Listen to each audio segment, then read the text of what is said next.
വീണ George ചേച്ചിക്കും ഇന്ന് March 8 വനിതാ ദിനമാണ്. കേരളത്തിൽ യാതൊരു സുരക്ഷയുമില്ലാതെ ജീവിക്കുന്ന എല്ലാ പ്രിയപ്പെട്ട സഹോദരിമാർക്കും അമ്മമാർക്കും എൻ്റെ ഹൃദയം നിറഞ്ഞ വനിതാ ദിന ആശംസകൾ. അതോടൊപ്പം തന്നെ തങ്ങളുടെ അവകാശത്തിന് വേണ്ടി സെക്രട്ടേറിയറ്റ് പഠിക്കൽ പോരാടിക്കൊണ്ടിരിക്കുന്ന ആശാ വർക്കർമാരായിട്ടുള്ള എല്ലാ അമ്മമാർക്കും ഹൃദയം നിറഞ്ഞ വനിതാ ദിന ആശംസകൾ.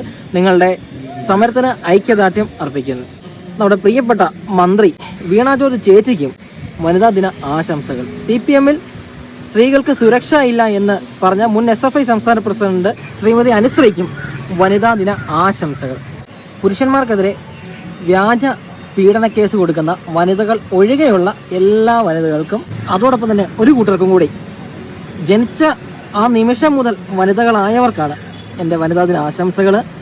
ജീവിതത്തിൻ്റെ ഒരു പകുതി ആയതിന് ശേഷം ഓപ്പറേഷനിലൂടെ വനിതയായവർക്ക് വനിതാ ദിന ആശംസകൾ ഇല്ല. ഒരിക്കൽ കൂടി ഹൃദയം നിറഞ്ഞ വനിതാ ദിന ആശംസകൾ നേരുന്നു.